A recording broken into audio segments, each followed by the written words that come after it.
Okay, so hi everyone. I am going to present my previous presentation. So I'm not actually here on Thursday, so I'm just doing it now. I am going to start off with the contents of the PowerPoint, just kind of a breakdown of what we are going to run through. To start things off, just a bit of context. What actually are horror games? Horror games are games that scare you, which does not come as a surprise. They use a whole bunch of methods. Some traditional methods include things like static scares. These are scares that are going to be the same every time you play. And then within that, you've got jump scares, you've got audio-based stuff. But more importantly, what makes a good horror game? A good horror game has two aspects, in my opinion. It has a physical aspect and a mental one. It has a physical one where your heart's racing, you're sweating, you're stressed, stuff like that. And then the emotional one, obviously, you're feeling scared. And then also, it has a bit of a lasting effect. You know, you close the game, but you're still kind of thinking about it. Um, yeah, kind of really thinking about what makes a good horror game has been in my mind the whole time during development, just to kind of keep things focused and get me to an output that I am happy with. Next, there are two things that I want to define: profiling and pre-filing. So, especially the difference between the two of them. Profiling refers to analyzing behaviors of players and how they interact with the game, the choices they make, and how they interact with their environment. Whereas pre-filing kind of does the opposite. So it takes information that the player has already given to the game, and then it does stuff with that. So an example, sorry, is in an RPG. Let's say you start playing the game, you make your character, and you choose the rogue class. This is a type of pre-filing when you're already telling the game, this is how I want to play as a rogue. So because of that choice, the game might give you rogue items. It might put you into more stealth-based environments, stuff like that. Whereas profiling would be the other way around. So you play the game, you don't give it any information, but all the information comes from the gameplay. So let's say you've got a bunch of weapons, you choose the dagger, and then you choose the cloak. The game's going to say, okay, this person probably wants to play as a rogue, so we can go with that. And then it makes the gameplay more narrow depending on what the game thinks you want. Um, so how that is relevant is I want to look at some previous games. First of all, Silent Hill 2. Silent Hill 2 does a great job at profiling. It does it very discreetly, where the players don't really know what's happening. Um, there are obviously a bunch of different endings in the game, but one I want to talk about is the Maria ending. I don't really need to know much about the game, but long story short, there's a character with Maria, if you keep her health high and if you stay near her physically, you get an ending which is more biased towards her. Which obviously is a really good discrete way. There's even stuff like if you bump into her less than 30 times, you get the ending. But if you keep bumping into her and you kind of ignore her, you don't feel her, then you will get the ending. Which is a really discrete and kind of natural way of profiling the player and giving them an ending which closely reflects their actual gameplay. The other example is Until Dawn, which is a bit more on the nose, where it quite literally just asks, "What are you more scared of?" Despite it not being discreet, I still think it's pretty good because it kind of leaves you on edge, thinking, "How is this choice actually going to show up in game?" Because obviously you're going to be on the lookout because you've chosen this is going to scare me. Where is it going to come from? So yeah, both are very effective forms of profiling. The next thing is my research question. So, how can in-game player profiling be used to shape personalized horror game content at runtime using adaptive design and development techniques? And what is the impact of its inclusion on player experience? Is that very long and wordy? Yes. Quite simply, it just means how can profiling be used to make a more personalized experience for players, and what is their effect on them? That's all it really means. Um, but it also includes a bit about adaptive design and development because of the research that I have gone through to kind of help fuel the decisions that I'm making. So I've spoken a bunch about the context of my project. What is my actual project? So when I hand in my assignment, it's going to be two main things. One is going to be a game, a playable, a suitable file, and then second is a written artifact. So the game, it's going to be basically just a series of profiling and scaring and kind of just a system of going back and forth like that. There's a bit of a narrative, and I'll talk about that more later. But the core gameplay loop essentially is just going back between the game trying to profile you and scaring you based off of what it thinks you're going to be scared of, and then there's just a written artifact afterwards, which basically will be me doing some research and then evaluating how successful the project actually was. So in terms of the concepts I'm using to develop my game, the first one is Sigmund Freud's theory of the uncanny. Three kind of key things that I am taking away is that repetition tends to be quite unsettling for people. So I'm doing that, I'm reflecting that by repeating a bunch of icons all over the screen. So I'm kind of doing not necessarily jump scares, but like malfunctions that you'd see on like an OS system. In-game avatars are our doubles. So this is a concept where essentially when people see things that are exactly like them, it's like slightly off-putting, a bit unsettling. So whenever you see like, for example, the idea of doppelgangers, when people see someone who looks exactly like them, it's a bit freaky. This concept is applied to stuff like your mirror image or your shadow. They are your doubles, and obviously we've gotten used to our mirror images. But if you've never seen your reflection before, you'd be like, what is happening?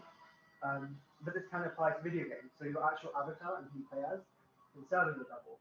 And by making that double as close to you as possible, you're kind of making them more similar, and it's just more unsettling, which is why I'm profiling people in the first place.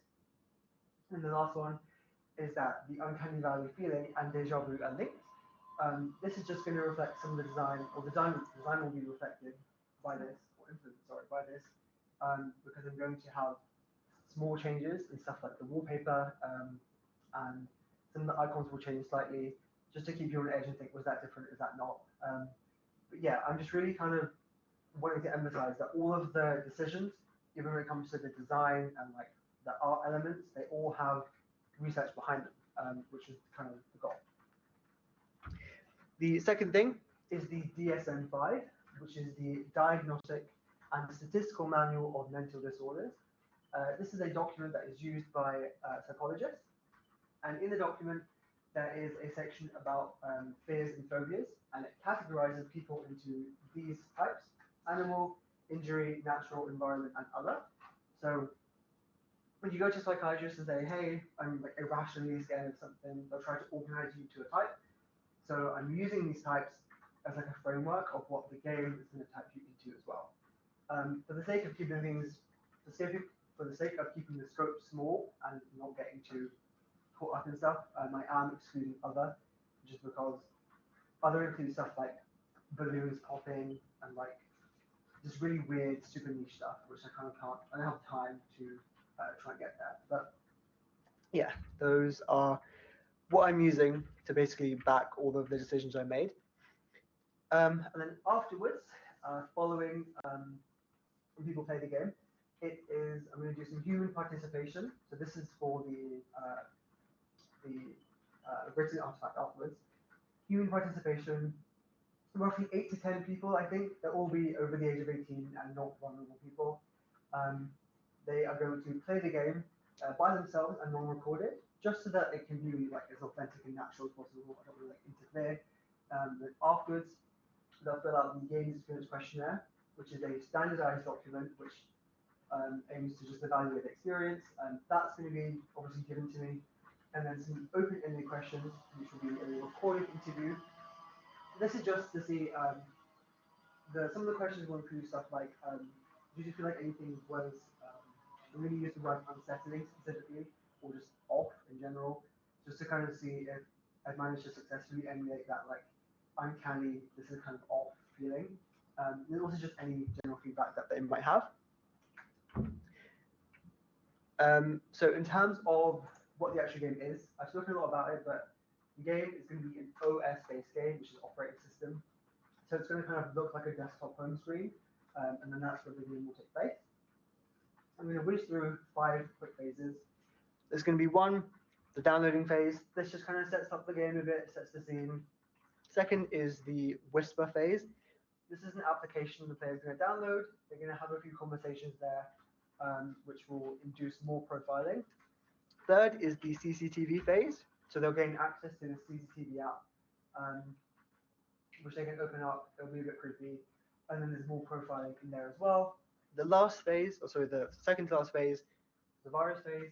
You've unknowingly downloaded the virus from an email, and then the person they were talking to in the second phase, they get a bit more hostile, and you kind of realize something's a bit kind of going wrong. And then the last phase is just the ending. There'll be a plot twist, a bit of narrative. But all of these phases are also my milestone developments. So I've got dates assigned to each phase. So each phase has to be done by a certain amount of time. And then I've got 3 weeks afterwards to do the research stuff that I spoke about. It's fine. Front to. But yeah, what's next? Working towards these milestones, basically. Working towards all my pre-production stuff is done.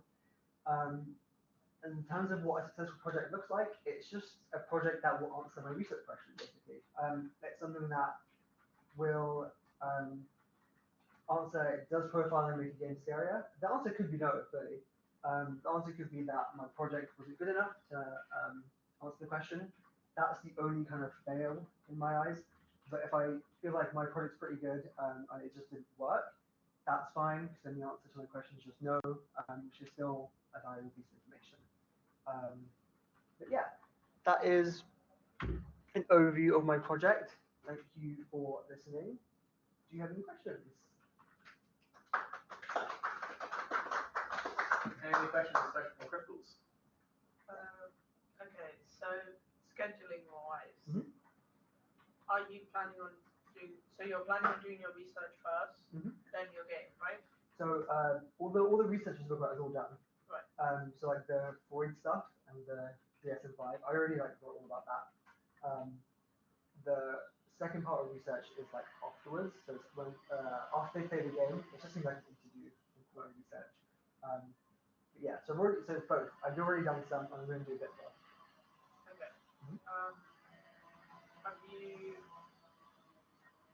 Oh my God, I forgot the word. Can you come back to me? I can. Rory? Do you feel like maybe there's too much profiling? Yes and no. Yeah. Because it seems like, so you want someone to like download the game, Yeah. and then when you were mentioning about an app, Yeah. is that in the game, or is Yeah. that So you have to download separately? there's 3 phases. I didn't want to get too deep into like the gameplay because I didn't have time. But so in the downloading phase, it's going to be you're going to be like starting on a web browser, and you know those quizzes where it's like, answer 10 questions and we'll tell you what Harry Potter house you are. Oh, yeah. Like those stupid web quizzes. Oh. It's that. So it's very like light-hearted, but that's going to be the first profiling bit. The second bit is you're going to be in a conversation with someone, being like, oh, would you rather this or this? So again, it's very light-hearted. It's kind of discreet, but it's kind of also not discreet if you know what the game is about, but Yeah. hopefully you won't. And the fourth phase is that same person speaks to you, but the profiling is more like aggressive, like answer this or blah blah blah blah blah. Yeah. So is there too much? I don't think so. Like maybe you can't have too much, just because obviously it's trying to be as accurate as possible. But it does get narrowed down. Like you get knocked out of each phase, each like DSM category as you go. Yeah. So you're only left with one at the end of it. I guess what I was worried about the most was like, oh, I've downloaded this game. Yeah. And, oh, now I've got to download an app. Or Yeah, no. download Yeah. this other Yeah. stuff. It's like I try to emulate it being as natural and like casual as possible, by like having the web browser and then it's just a chat app. There's nothing else, but it's like there was also some time doing nothing in the gameplay. Again, to emulate just kind of like, oh, I'm just scrolling, just doing nothing. But yeah, I have kind of thought about balancing it. Yeah. Yeah. Right. Yeah. So regarding the game, you've mentioned that your question is obviously gonna change the outcome of how you do your game. Yeah. Right. You said it was let's talk. Based on the question, if you were to like say add on to it, so you had enough time at the end, right? What would you add to it to solidify the fact that it supports your question? Yeah. Do you mean like solidify it answering my research question? So yeah, so say you manage to finish everything Mhm. within the time you have, but you know you could possibly add more to it, Yeah. just in case if you feel like you haven't Yeah. fully, I mean, you probably understood the question, but you feel like you fully haven't, shown Yeah. that you can answer the question. Yeah. What would you add to the game? Yeah. So I think the scoping of this project was hard because initially it was a lot bigger than this. So I mentioned for my Resident Evil example that you can achieve this ending of the game based on not necessarily your actions, but how you play. So you have to like stay in proximity to this character and you have to heal them, for example. Initially, I wanted to have like a companion or something or someone you play with, and then how you treated them depended on, affected your outcome as well. So I probably just have something like that where it's more discreet and like, oh, if you talk to them enough, you can get an ending that like leans towards them, or if you like choose to treat them badly, then something else happens. So I probably have like a companion element where there's someone else they're interacting with rather than themselves. Yeah, just because of the scope, I didn't do that because that was a bit long. Yeah. Anything else? Is there anybody else in the room who wants to offer anything? Otherwise, I can do my thoughts. Okay, cool. I don't really have a question. I think I've answered most of my questions. I'm going to add in, there's a very common theme in these questions and something worth considering. When it comes to the question of too much profiling versus what happened here when you were asked what would you do if you had more time, which you said more profiling. Do be careful with the design, and I'm not saying don't do it. Do be careful with the design and all the interactions, because the more complex the interaction becomes, the harder it is to measure. So if you have a pre-filing versus inner profiling versus another one, you've now got these three forms of interaction, and you need to add another one again. It would become quite difficult to determine exactly at what stage something is being more or less effective. So not saying don't do it, but definitely consider that as part of your design. How are you going to determine which one's having the most impact, or that they're all being impacted the same way? So that's a really good consideration, and I'm glad that people brought that up. My kind of opposition to that is just the knocking out thing. So like at first you can be put to any, then one gets knocked out, then one gets knocked out. But again, it's just kind of scope. Like if I had loads of time, it could be way more complex. But I think for now, this is. Yeah, this was about the data capture. If one's knocked out, are you going to know that it's knocked out? Like, is there going to be some kind of tracking for that? Or but there's just like the questions you get asked are different. But, so in your study design, are you watching them play? Like, do you have that data? No, but I'll know afterwards. I'm gonna, like the questions that I ask are like, oh, well, what ending did you get? Yeah, makes sense. Yeah. I don't think I had anything else in particular. Anything else? Everyone happy? Everyone good? Done.